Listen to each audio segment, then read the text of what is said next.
Today we're looking at how to properly record and analyze your surf by yourself. Thanks for watching.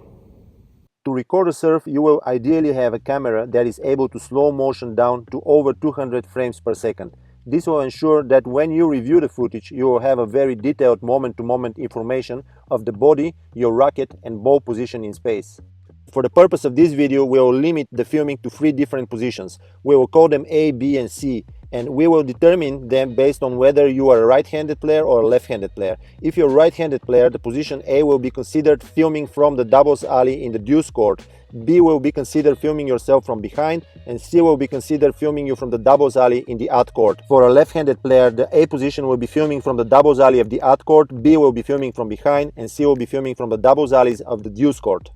To avoid unnecessary distortion, make sure that you record without using any wide angle or zoom options, and the phone is positioned at a tripod at the height of your chest or shoulders. When filming from position A and C, align the camera with the baseline, whereas when filming from behind, make sure that the camera is positioned right behind you and not behind the center mark. The yellow mark will help us having consistent positioning while filming ourselves, as well as help us examine the toes and some other key points.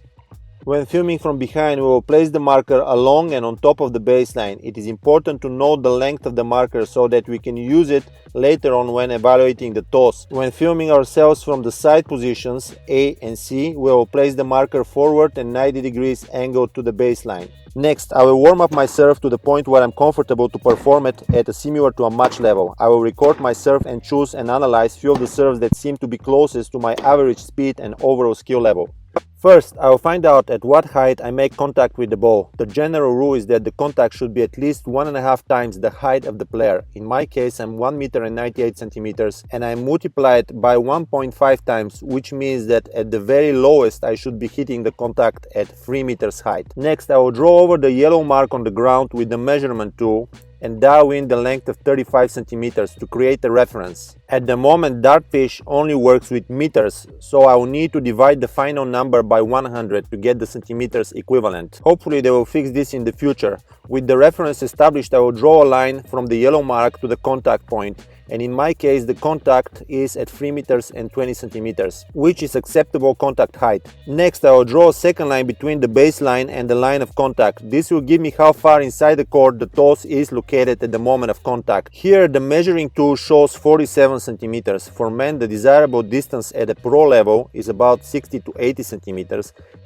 From the back view, it's easy to see some of the main issues with my toes and contact point. I will draw a straight line from the toes of my front foot upwards, then trace the toes trajectory. The ball should be released at around eye level, and as I'm left-handed, the release should happen on the left side of the line, while the contact should be about 20 centimeters to the right of the line. In the case of this serve, the ball barely crosses the line to the right, so number one thing to work on will be correcting the toes and point of impact further to the right.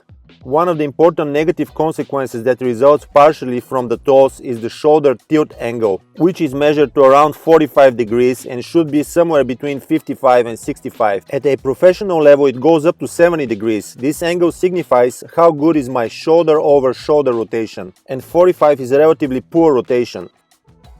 Next, we are looking at the dominant arm swing, and I'm satisfied with the tilt of the shoulder line and the elbow. However, from both position B and C, we can see the lack of shoulder internal rotation and, more important, the lack of forearm pronation. Poor forearm pronation lessens the racket speed potential and predisposes the shoulder to stress and potential injury. So the forearm pronation will be the second key element I need to focus on in the upcoming trainings. Next, we will analyze the feet position. The back foot should be located diagonally further back from the front foot and under the dominant shoulder to maximize the leg drive. It is important to notice that those are not exact measurements but approximate reference number to consider. Due to the three-dimensionality of the movement of the body, some of the numbers will be a bit off, like the knee angle here. We need a different camera angle to be able to record closer to true value, and the value of 104 would be much closer to 110 if we were to record the knee bend with a camera positioned more to the left. So if you would like to be more precise, you should try to record yourself from more angles or consider exactly where to place the camera in order to capture the detail of your game that you're trying to analyze. The back knee should be flexed at around 95 degrees, while the front knee should be less flexed at around 110 degrees to promote hip tilt. The heels should be off the ground. However, I need to focus on improving the upper body balance. The B position view makes it easy to see that the arabesque kick is tilted outside of the body line. The shoulders line is also tilted. These clues point towards my inability to slow down the truck rotation. To correct this, I will need to work on the non-dominant arm extending backwards at the end of the motion. An important key point to observe from the C position is the arabesque height, which signifies if the back leg drive is good. In this case, the height is fine.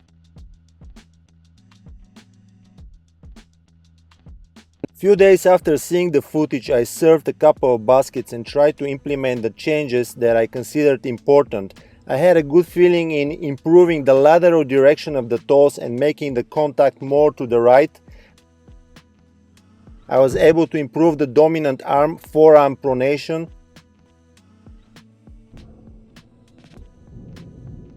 And I remembered to extend the non-dominant arm backwards in order to slow down the body rotation and improve the body line of balance at the end of the motion.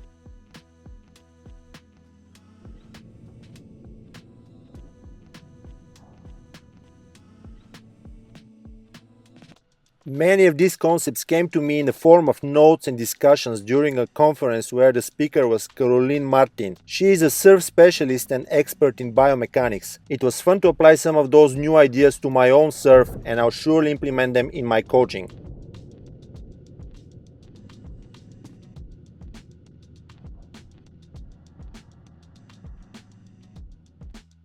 I hope this video was useful in understanding how to approach, record and analyze the surf. Thank you for watching.